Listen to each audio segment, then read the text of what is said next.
Hello students, welcome to our channel Jharkhand education. बच्चों, इस video में हम लोग इनहेरिटेंस चैप्टर का लेक्चर नंबर 3 देखेंगे। और इनहेरिटेंस चैप्टर के इस लेक्चर नंबर 3 में हम लोग एकमात्र जो टॉपिक हमारा बचा हुआ है, जो कि हमारा है वर्चुअल बेस क्लास, उसको हम लोग यहाँ पर डिस्कस करेंगे। वर्चुअल बेस क्लास क्या होता है उसको समझने के लिए पहले हम लोग यहाँ पर जो है एक डायग्राम को समझते हैं। आप यहाँ पर देख पा रहे हैं कि यहाँ पर आपका जो है क्लास ए नाम का एक क्लास है। ठीक है, ये आपका पहला क्लास है। इस क्लास से दो क्लास इनहेरिट हुआ है, एक क्लास बी नाम का और दूसरा जो है हमारा क्लास सी नाम का। ठीक है। तो ये जो आपका इनहेरिटेंस है, जहां पर एक क्लास से दो क्लास जो है इनहेरिट हो रहा है, ये आपका जो है हायरार्किकल इनहेरिटेंस कहलाता है। ठीक, आपने पढ़ा भी है। तो क्लास ए से क्लास बी और क्लास बी आपका इनहेरिट हुआ है, और ये किस प्रकार का इनहेरिटेंस हुआ? Hierarchical inheritance. इसके बाद अगर आप यहाँ पर देखें तो क्लास बी से और क्लास सी से एक क्लास निकला है, जो कि हमारा क्लास डी है। ठीक है। तो ये कहलाएगा हम लोगों का मल्टीपल इनहेरिटेंस। ठीक है, आपको मालूम है कि मल्टीपल इनहेरिटेंस में क्या होता था? जब एक से ज्यादा बेस क्लास हो, है ना, एक से ज्यादा बेस क्लास हो और उससे कोई एक सिंगल क्लास निकलता हो, तो इसको हम लोग मल्टीपल इनहेरिटेंस कहते थे। ठीक है। तो यहाँ पर आपने देखा कि ये जो आपका डायग्राम है, यहाँ पर जो इनहेरिटेंस है वो दो तरह का इनहेरिटेंस है ना। कुछ हायरार्किकल टाइप का हो गया, और कुछ हाफ जगह हम लोग देखें तो वो आपका मल्टीपल इनहेरिटेंस हो गया। ठीक। अब इसको ऐसे एज्यूम कर लीजिए, मान लीजिए कि क्लास ए जो है इसके अंदर एक वेरिएबल है ए नाम का। ठीक है। और क्लास ए से इनहेरिट हुआ है क्लास बी और क्लास सी। तो ऐसा हो सकता है ना, ऐसा मान लीजिए हो सकता है कि ये जो ए नाम का जो डेटा मेंबर है वो इनहेरिट होकर के क्लास बी में भी आया और क्लास सी में भी आया। ठीक। और चूंकि आपने यहाँ पर देखा है कि क्लास बी और क्लास सी से जो है क्लास डी निकला है, तो ऐसा संभव हो सकता है कि क्लास बी से वही ए नाम का जो आपका डेटा मेंबर था वो आपका क्लास डी में आया, और क्लास सी से भी वो डेटा मेंबर जो ए है वो भी इनहेरिट होकर के आया। अब आप यहाँ पर क्या देख रहे हैं? यहाँ पर आप ये देख रहे हैं कि दो दो कॉपी आ गया, है ना। क्लास बी से भी ए इनहेरिट होकर के आया, है ना। और क्लास सी से भी ए जो है ये इनहेरिट होकर के आया। और अगर बोले कि क्लास बी और क्लास सी में कहाँ से आया, तो वो क्लास ए से आया था। तो यहाँ पर ये जो लास्ट आप यहाँ देख पा रहे हो, है ना, जहां पर हम लोग बात कर रहे हैं बेसिकली मल्टीपल इनहेरिटेंस का, है ना। मल्टीपल इनहेरिटेंस मतलब क्लास बी और क्लास सी से क्या आया है? क्लास डी आया है। तो यहाँ पर आप मल्टीपल कॉपीज देख रहे हैं। ठीक है, multiple copies of data member देख रहे हैं। वही ए नाम का डेटा मेंबर क्लास बी से भी आया, और वही डेटा मेंबर ए नाम का क्लास सी से भी आया। तो यहाँ पर दो कॉपी हो गया। तो यहाँ पर हम कौन सा ए को इस्तेमाल करें, इसको इस्तेमाल करें या इसको इस्तेमाल करें, इसको लेकर के कंफ्यूजन हो जाता है हमारे कंपाइलर को। तो ये जो आप यहाँ पर एक प्रॉब्लम देख रहे हैं, इस प्रॉब्लम के सॉल्यूशन करने के लिए ही हमारा जो है वर्चुअल बेस क्लास का कंसेप्ट यहाँ पर आता है। तो डायग्राम आपने समझ लिया, अब हम लोग इसका जो है डेफिनेशन देखते हैं। यहाँ पर कहा गया है कि virtual base class is used in situation where a derived class, है ना, या where a derived have multiple copies of the base class. तो डेफिनेशन को कुछ इस प्रकार से समझिए कि वर्चुअल बेस क्लास का इस्तेमाल उस सिचुएशन में किया जाता है जब कोई क्लास डिराइव होकर के आता है और उसके पास जो है बेस क्लासेस के, है ना, ये दो बेस क्लासेस के जो मेंबर है उसका मल्टीपल कॉपी आ गया। जैसे यहाँ पर अभी कुछ देर बताया गया था कि क्लास बी से भी ए वेरिएबल आया और क्लास सी से भी ए वेरिएबल आया, तो यहाँ पर मल्टीपल कॉपी हो गया। तो उसी चीज को यहाँ पर बताया गया है कि multiple copies of base class, है ना। तो बेस क्लास का मल्टीपल कॉपी का मतलब बेस क्लास का जो डेटा मेंबर है उसका मल्टीपल कॉपी से इसके यहाँ पर इसका मतलब है। तो ये डायग्राम आपने समझ लिया। अब हम लोग यहाँ पर एक छोटा सा कोड देखते हैं। इस कोड में हमने कोई वर्चुअल बेस क्लास का इस्तेमाल नहीं किया है ना। और इसके बाद इस कोड के बाद हम लोग फिर एक और कोड देखेंगे जहां पर हम लोग वर्चुअल बेस क्लास का इस्तेमाल करेंगे। यहाँ पर कोड में देखिए, सबसे पहले यहाँ पर लिखा गया है hash include iostream dot H. इसके बाद हम लोग एक क्लास बना रहे हैं, मेरे क्लास का नाम है क्लास ए। ठीक।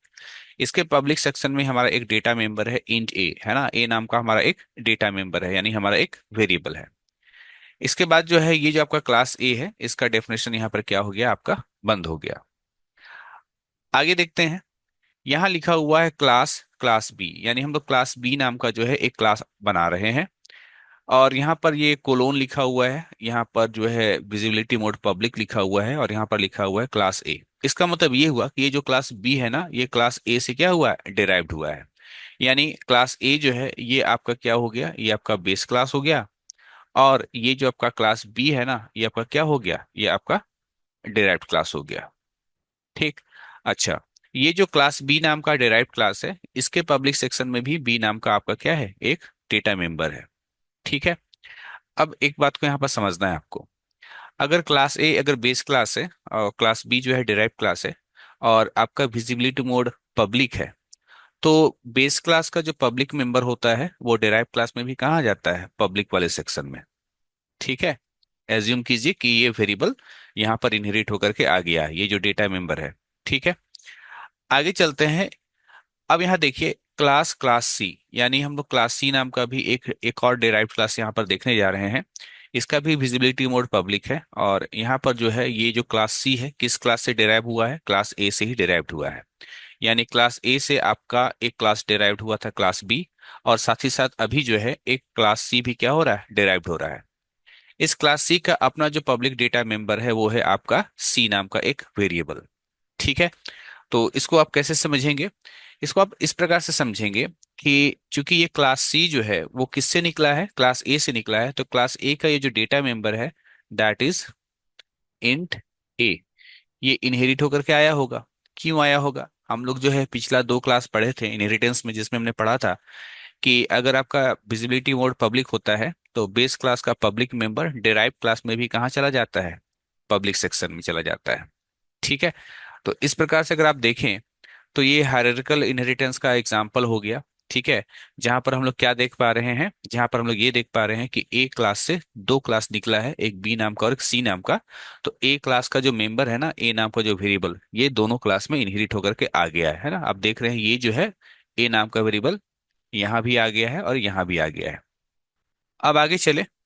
यहाँ लिखा हुआ है class class T. Class T मेरा एक डिराइव्ड क्लास है, कोलोन, विजिबिलिटी मोड पब्लिक, फिर क्लास बी, ये आपका बेस क्लास हो गया, कॉमा, फिर से विजिबिलिटी मोड पब्लिक, और ये मेरा दूसरा क्लास है, दैट इज क्लास सी। इस लाइन का मतलब समझिए, इस लाइन का मतलब ये हुआ कि जो डी नाम का क्लास है ना, जो डी नाम का क्लास है वो किससे किससे निकला है, बी नाम के क्लास से और सी नाम के क्लास से। यानी बी क्लास से जो है वो डी निकला है, और सी क्लास से भी क्या है, डी निकला है। या आप ऐसे समझ सकते हैं कि बी के फीचर जो है ना, बी के जो फीचर है वो डी में इनहेरिट होकर आएंगे, और सी के जो फीचर है वो भी डी में क्या होंगे, इनहेरिट होकर के आएंगे। और आप यहाँ पर ये देखिए कि ये जो आपका क्लास डी नाम का डिराइव्ड क्लास है, इसका अपना जो है डेटा मेंबर क्या है, अपना डी है।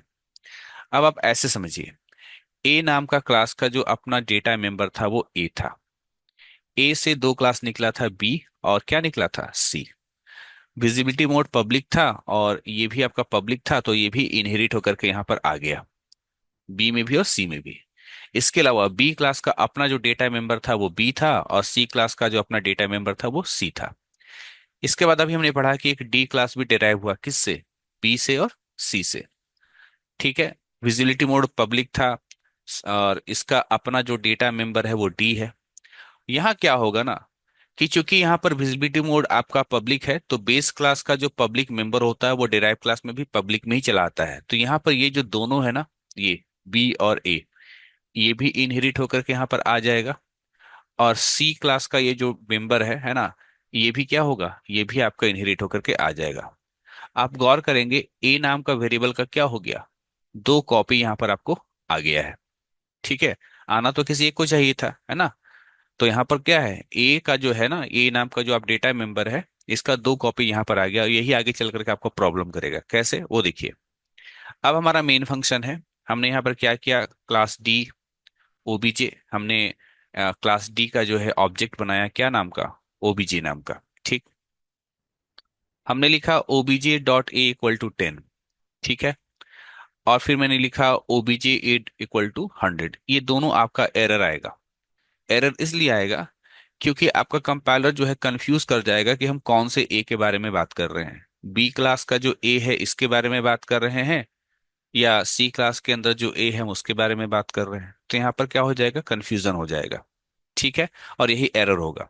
बाकी ये जो आपका बी जो है वो तो सिंगल ही है, इसका तो कोई कॉपी है नहीं, और सी भी आपका सिंगल वेरिएबल है, इसका तो कोई कॉपी है ही नहीं। तो ऐसी स्थिति में यहाँ पर बाकी कहीं दिक्कत होने वाला नहीं है। OBJ dot b equal to 20, यानी बी में जो है वो 20 स्टोर हो जाएगा। OBJ dot c equal to 30, c में जो है 30 स्टोर हो जाएगा। और OBJ dot d equal to 40, d में क्या स्टोर हो जाएगा, 40 स्टोर हो जाएगा। ठीक है। देखिए अभी जो भी आपको कंसेप्ट बताया जा रहा है ये आपको तभी समझ में आएगा अगर आपने क्लास एंड ऑब्जेक्ट लेक्चर अच्छा सा पढ़ा है। दूसरा, इनहेरिटेंस के जो पहले दो लेक्चर्स थे उसको भी अगर आपने अच्छे से पढ़ा है तभी ये तीसरा लेक्चर आपको समझ में आएगा। अगर आप बीच से इस लेक्चर को देख रहे हैं तो बिल्कुल भी आपको चीजें समझ में नहीं आएंगी। ठीक है। आगे बढ़ते हैं। तो हमने यहाँ पर क्या देखा कि ये एक ऐसा प्रोग्राम था जो विदाउट वर्चुअल बेस क्लास वाला जो है प्रोग्राम था। और यहाँ पर हम लोगों को कुछ जो है एरर हम लोग को देखने को मिला। अब देखिए यहाँ पर क्या होने वाला, हमने लिखा cout a equal to OBJ dot a. ये एरर होगा क्योंकि यहाँ पर ए के संबंध में कंफ्यूजन है, कौन सा ए है ना, दो दो ए है ना, उसके लिए कंफ्यूजन, इस यहाँ एरर आएगा। जबकि यहाँ जो है सी आउट लिखा हुआ है डबल कोट के अंदर b equal to OBJ dot b, ये अपना प्रिंट करेगा, जो 20 प्रिंट करना था बी का वैल्यू वही प्रिंट करेगा। Backslash n c c equal to OBJ dot c, c का जो भी वैल्यू था, क्या वैल्यू था देखिए यहाँ पर, सी का वैल्यू 30 था, तो ये जो है आपका 30 प्रिंट करेगा। और डी का जो वैल्यू है वो आपका 40 प्रिंट करेगा। बाकी आप ये जान ही रहे हैं कि ऑब्जेक्ट के साथ डॉट ऑपरेटर लगा करके किसी भी डेटा मेंबर को एक्सेस किया जाता है, किसी भी पब्लिक डेटा मेंबर को। और यहाँ पर आपका जितना भी वेरिएबल था ना, ए बी सी डी सभी तो पब्लिक थे, इसलिए यहाँ पर ऑब्जेक्ट के साथ डॉट ऑपरेटर लगा करके हमने जो है पब्लिक डेटा मेंबर को एक्सेस किया। तो कहीं ना कहीं जो है जब हम लोग इनहेरिटेंस पढ़ते हैं तो पहले हम लोग को क्लास एंड ऑब्जेक्ट जो चैप्टर है आपका उसका पूरा अच्छा से नॉलेज होना चाहिए। दूसरा, अभी जो हम लोग लेक्चर 3 देख रहे हैं उसको समझने के लिए लेक्चर 1 और लेक्चर 2 का भी प्रॉपर नॉलेज आपको होना चाहिए, तभी चीजें आपको समझ में आएंगी। आगे बढ़ते हैं। अब हम लोग यहाँ पर देख रहे हैं example with using virtual base class. हम लोग यहाँ पर जो है वर्चुअल बेस क्लास का इस्तेमाल किए हुए हैं, कोड लगभग वही रहेगा, थोड़ा सा चेंज है। ठीक है, थोड़ा सा चेंज है, वो हम लोग देख लेंगे कहाँ पर चेंज है।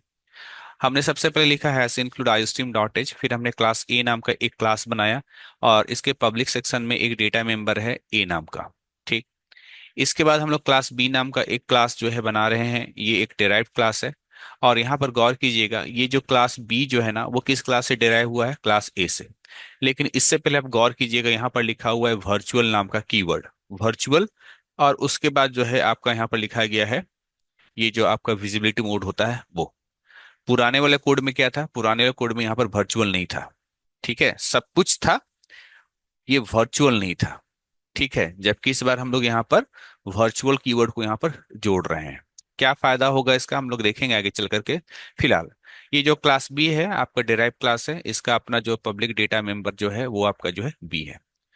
अब एक चीज गौर करना कि क्लास बी जो है वो क्लास ए से डिराइव हुआ है। तो और विजिबिलिटी मोड आपका जो है पब्लिक है, तो हम लोग जानते हैं कि विजिबिलिटी मोड पब्लिक होता है तो बेस क्लास का जो पब्लिक मेंबर होता है वो डिराइव क्लास में भी कहाँ जाएगा, पब्लिक वाले सेक्शन में। तो यहाँ पर भी इंट ए आ चुका होगा।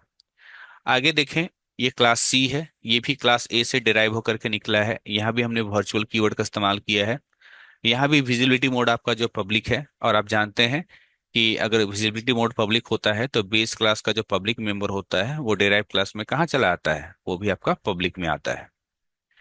अब आप बोल सकते हैं शायद कि सर यहाँ पर जो है यहाँ भी तो दो दो कॉपी आ गया है ना, ए वेरिएबल यहाँ भी आ गया, ए वेरिएबल यहाँ भी आ गया।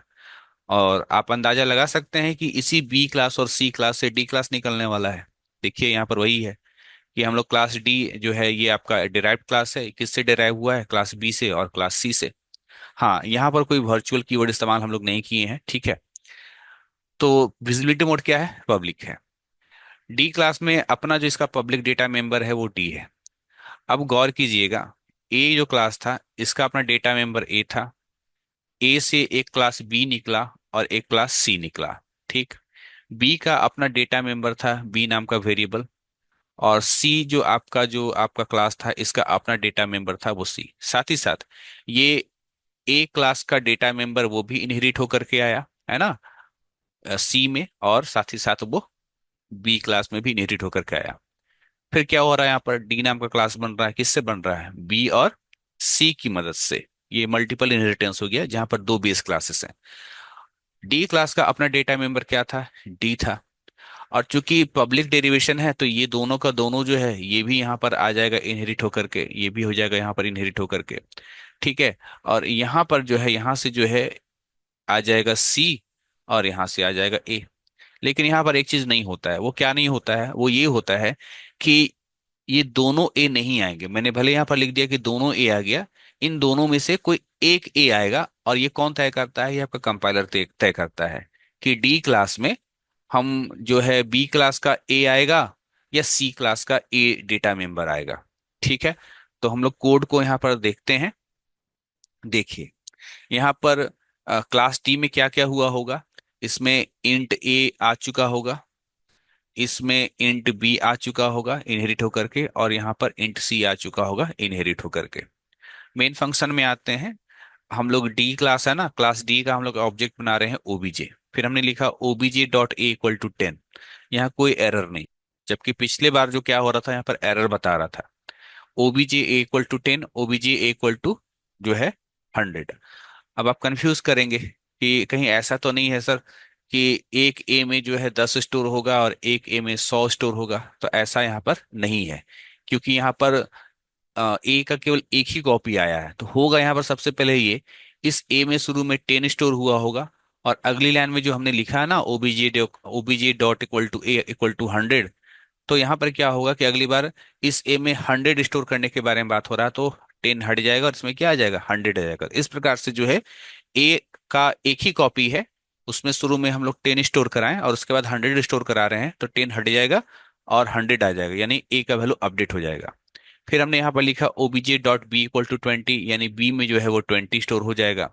फिर OBJ dot c equal to 30, यानी कि सी में 30 स्टोर हो जाएगा।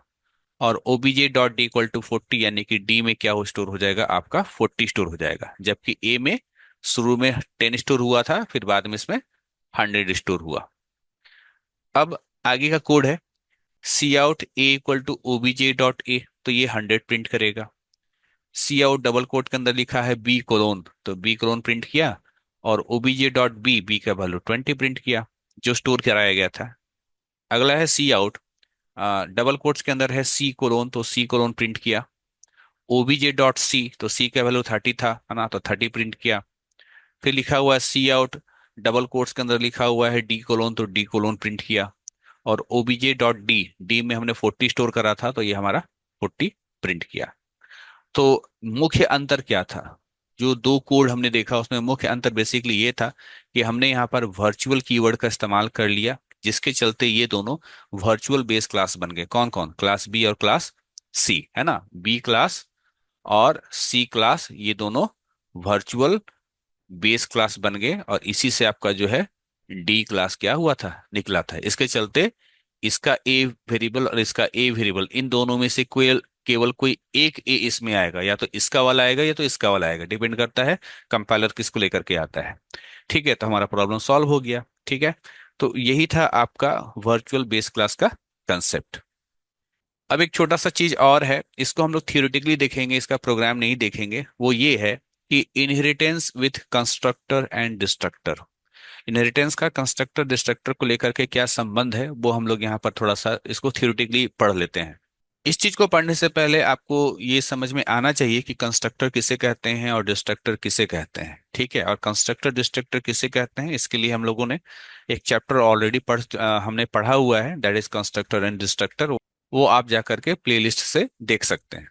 यहाँ पर देखिए बताया गया है कि when an object of a derived class is created, जब हम लोग डिराइव्ड क्लास का ऑब्जेक्ट क्रिएट करते हैं, हमेशा हम लोग डिराइव्ड क्लास का ऑब्जेक्ट ही क्रिएट करते हैं। जैसे ए नाम का एक बेस क्लास है और उससे बी नाम का एक क्लास डिराइव हुआ है, तो ऑब्जेक्ट हमेशा जो है हम लोग डिराइव्ड क्लास का बनाते हैं आमतौर पर। ठीक, अब ए क्लास के अंदर हो सकता है कोई कंस्ट्रक्टर फंक्शन हो, ठीक, और बी क्लास के अंदर भी इसका अपना कोई एक कंस्ट्रक्टर फंक्शन हो, ये हो सकता है।